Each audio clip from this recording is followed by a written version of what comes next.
अस्सलाम वालेकुम and welcome back to my channel food with Alvina. तो आज मैं लेकर आई हूँ आपके लिए इमली की खट्टी मीठी चटनी।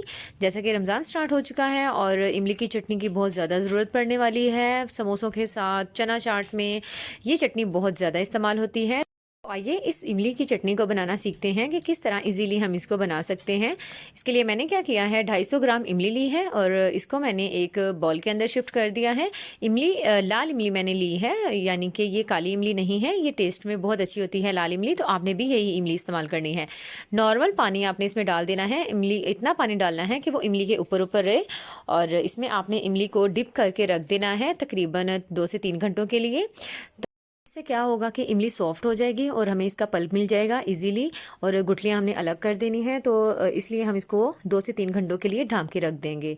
2-3 घंटों के बाद अब आप देख सकते हैं कि इमली काफ़ी सॉफ्ट हो चुकी है और अब हम इसको जब चम्मच के साथ दबाएंगे तो इसका पल्प जो है पानी के साथ मिक्स होना स्टार्ट हो जाएगा। तो हमें इसका पल्प चाहिए, हम इसकी गुठलियाँ अलग कर देंगे। तो यहाँ पर मैं चम्मच के साथ हल्का हल्का सा इसको जो है ना मैश करूँगी। इसके बाद चम्मच का काम ख़त्म हो जाएगा और मैं हाथ के साथ इसको मैश करूँगी ज़्यादा। गुठलियाँ अलग कर लेंगे। तो यहाँ चम्मच का काम हो चुका है ख़त्म। अब हम इसको हाथ के साथ प्रेस करते हैं, गुठलियाँ अलग करते हैं और इसका पल्प अलग कर देते हैं। जब हम इसको हाथ के साथ अच्छी तरह मैश कर लेंगे, इसके बाद हम इसको स्ट्रेन करेंगे छाननी से। तो पहले हम इसका पल्प जो है ना वो अच्छे से इमली की गुठलियों से अलग कर लेते हैं। इसके बाद हम इसको छान लेंगे। तो यहाँ पर मैंने एक छलनी ले ली है और इसको मैं इमली के पल्प को आधा आधा करके जो है ना सारा पल्प अलग कर लूँगी और इसमें थोड़ा थोड़ा हम पानी भी ऐड करते जाएंगे साथ, ताकि इजीली जो है ना से पल्प अलग हो जाए। तो यहाँ थोड़ा सा मैंने पानी डाल दिया है। अब हम इसको फिर से जो है चम्मच की मदद से मिक्स करेंगे ताकि हमें हमारा जो इमली का गुदा है वो मिल सके। इसी तरह जो बाकी की इमली भी है इसको भी हम छलनी में डाल लेते हैं और सारा पल्प अलग कर लेते हैं। और इसमें भी हम थोड़ा सा पानी डालेंगे। कोई भी चीज़ आपने वेस्ट नहीं करनी, इसमें अभी काफ़ी इमली है तो हम इसको बार बार 1 या 2 दफ़ा जो है ना वो पानी डाल डाल के पल्प निकालेंगे तो सारा पल्प अलग हो जाएगा। और ये देख सकते हैं आप, ये सारा गुठलियाँ मैंने अलग कर ली हैं और पल्प हमने अलग कर लिया है। इसके बाद हम क्या करेंगे कि एक सॉस पैन लेंगे और हमारा जो इमली का गुदा हमने लिया है वो हम शिफ्ट कर देंगे इस सॉस पैन के अंदर। तो अब हम चलेंगे नेक्स्ट स्टेप की तरफ। नेक्स्ट स्टेप क्या है कि अब हम इसकी कुकिंग करेंगे।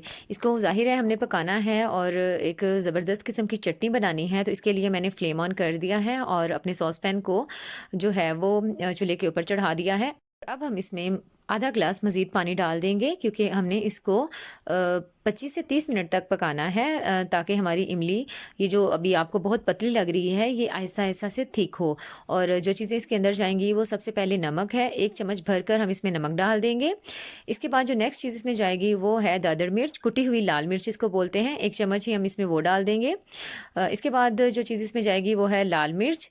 ये लाल मिर्च है, आपने ये हाफ़ चम्मच डालना है।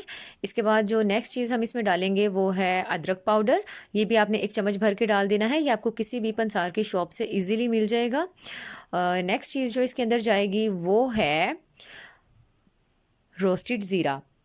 तो 1 चम्मच भर के ही हम इसमें ज़ीरा डाल देंगे। ये रोस्ट किया हुआ ज़ीरा है, आप इसको इसी तरह डालेंगे तो ये बहुत ही अच्छी खुशबू देगा और टेस्ट भी बहुत आला आएगा। तो आप देख सकते हैं कि अब बॉयल आना स्टार्ट हो चुका है। फ्लेम काफ़ी हाई था, तो जब बॉयल आना स्टार्ट हो जाएगा तो हम फ्लेम को मीडियम कर देंगे और मीडियम फ्लेम पे हम इसको 25 से 30 मिनट तक पकाएंगे, या इतना पकाएंगे जब तक ये थिक नहीं हो जाती। इसके बाद हम एक मज़ीद इंग्रेडिएंट है जो इसके अंदर डालेंगे, लेकिन वो अभी नहीं, वो हम थोड़ा सा इसको जब ये थिक होना स्टार्ट हो जाएगी तब इसमें ऐड करेंगे। तो आप देख सकते हैं कि इमली बहुत ही अच्छी तरह पकना स्टार्ट हो चुकी है और इसमें जो है ना अभी भी काफ़ी पानी है क्योंकि आधा टाइम अभी गुजरा है और आधा टाइम अभी रहता है। तकरीबन 10 से 15 मिनट अभी मज़ीद ये पकेगी। तो 10 से 15 मिनट मज़ीद पकाने के बाद मैं आपको इसकी कंसिस्टेंसी दिखाऊंगी। यहाँ पे आप देख सकते हैं कि काफ़ी हद तक बॉयल आना स्टार्ट हो चुका है। आधा इसका पानी अभी खुश्क हुआ है, आधा पानी अभी रहता है। तो जैसे जैसे ये खुश्क होता जा रहा है मैं आपको दिखा रही हूँ। अब ये देख सकते हैं आप कि इसमें मज़ीद थिकनेस आ चुकी है और जो है ना अभी भी ये उस तरह का थिक नहीं हुआ जिस तरह की कंसिस्टेंसी हमें चाहिए है। तो इसके बाद जो चीज़ हम इसमें डालेंगे इस लेवल पे आके, जब अभी ये थोड़ी सी पतली रहेगी तो इसमें हम डाल देंगे चीनी। 200 ग्राम यहाँ पर मैंने चीनी ली है। आप चाहें तो अपने टेस्ट के मुताबिक चीनी डाल सकते हैं, कम या ज़्यादा। अगर इमली ज़्यादा खट्टी है तो हम इसमें चीनी ज़्यादा डालेंगे, अगर इमली नॉर्मल सी खट्टी है तो इसमें चीनी उसके मुताबिक डलेगी। तो यहाँ पर मैंने चीनी डाल दी है और अब हम इसको मज़ीद पकाएंगे, क्योंकि अब चीनी ने भी अपना पानी छोड़ना है, तो वो भी साथ साथ पकेगा और साथ साथ ये और थिक होती जाएगी और इसके बाद इसकी असली लुक आना स्टार्ट हो जाएगी चीनी डालने के बाद। तो यहाँ पर आप देख सकते हैं कि हमारी जो चटनी है वो तैयार होने के मरहले में आ चुकी है और इसकी जो है ना वो थिकनेस भी काफ़ी ज़्यादा आ चुकी है।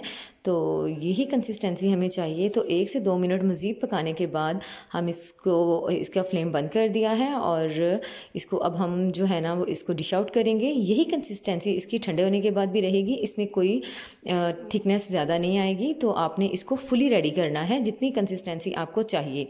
तो उम्मीद करती हूँ आपको मेरी आज की वीडियो बहुत पसंद आई होगी। अगर वीडियो पसंद आई है तो उसको लाइक कर दें और मेरे चैनल को सब्सक्राइब कर दें।